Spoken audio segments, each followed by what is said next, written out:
દેશભરમાં ચર્ચાનો વિષય બને નીટ પરીક્ષા રદ થવાની ઘટનાને લઈ શિક્ષણ જગતમાં પણ ભારે નારાજગી જોવા મળી રહી છે.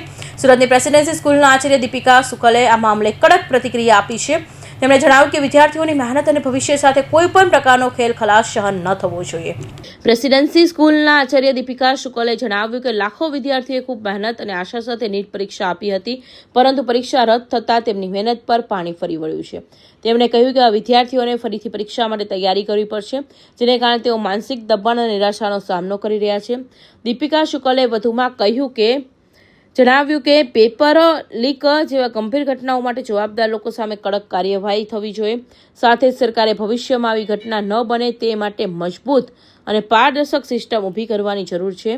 તેમણે જણાવ્યું કે આ સમગ્ર ઘટનાથી દેશના લાખો વિદ્યાર્થીઓ અને તેમના વાલીઓ હતાશ થયા છે અને શિક્ષણ વ્યવસ્થાની વિશ્વસનીયતા પર પ્રશ્નો ઊભા થયા છે.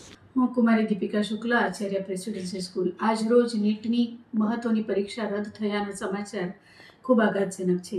વિદ્યાર્થીઓએ 2 વર્ષ સતત તનતોડ મહેનત કરી હોય છે. નીટની પરીક્ષા માટે વિદ્યાર્થી એટલો આતુર હોય છે કે એને એવી ચોક્કસપણે ખબર છે કે 2 વર્ષની મારી આ મહેનત અને નીટ પરીક્ષા ક્રેશ કર્યા પછી મારે જે એડમિશન લેવાનું છે સારી કોલેજમાં, સારી જગ્યાએ, ગવર્મેન્ટ કોલેજમાં, એ બધા માટે હું માનસિક રીતે તૈયાર છું અને 2 વર્ષની સામે મને મારી લાઈફ મળવાની છે.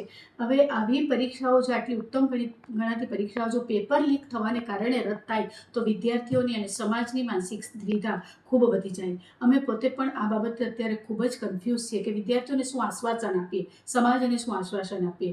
આવી ઘટનાઓ જો વારંવાર બનતી રહે તો પરીક્ષા ઉપરની વિશ્વસનીયતા ઘટે છે. આના કરતાં કોઈ ઉત્તમ વિકલ્પ શોધાવવો જોઈએ, પ્રવેશનો યોગ્ય આધાર શોધાવવો જોઈએ અને હવે આવી ચેષ્ટાઓ ન થાય એ માટેનો ચુસ્ત બંદોબસ્ત, ગુપ્તતા અને વિશ્વસનીયતા જળવાય એવી ચોક્કસપણે માંગ છે. કારણ કે વિદ્યાર્થી, વાલી બંને હતાશ છે અને હવે ફરી પાછી પરીક્ષાની ક્યારે તારીખો જાહેર થાય, કેવી રીતે પરીક્ષા લેવાશે, ત્યાં એને શું વ્યવસ્થા ફાળવવામાં આવશે, આ બધા જ પ્રશ્નો સામે છે. જો કે એવું ચોક્કસપણે કદાચ વિચારવામાં આવશે કે વિદ્યાર્થીની જે તે વ્યવસ્થા જે તે જગ્યાએ જ રહેશે, છતાં પણ વિદ્યાર્થીએ જે 2 વર્ષ મહેનત કરી છે, અત્યારે એ જે દ્વિધામાં છે એમાંથી બહાર નીકળીને હવે ફરી પાછી એમનું અપિયરન્સ કેવું રહેશે એ બાબતે વિદ્યાર્થી પોતે પણ ચોક્કસ કશું નક્કી કરી શકે એમ નથી. મને લાગે છે આ ખૂબ આઘાતજનક સમાચાર છે અને હવે આવી ઘટનાઓ ન બને એ તરફ સમાજે પૂરતું ધ્યાન આપવું પડશે. લાગતા વળગતા જે પણ પક્ષો છે એને પણ એની ઉપર ખૂબ ધ્યાન આપવું પડશે.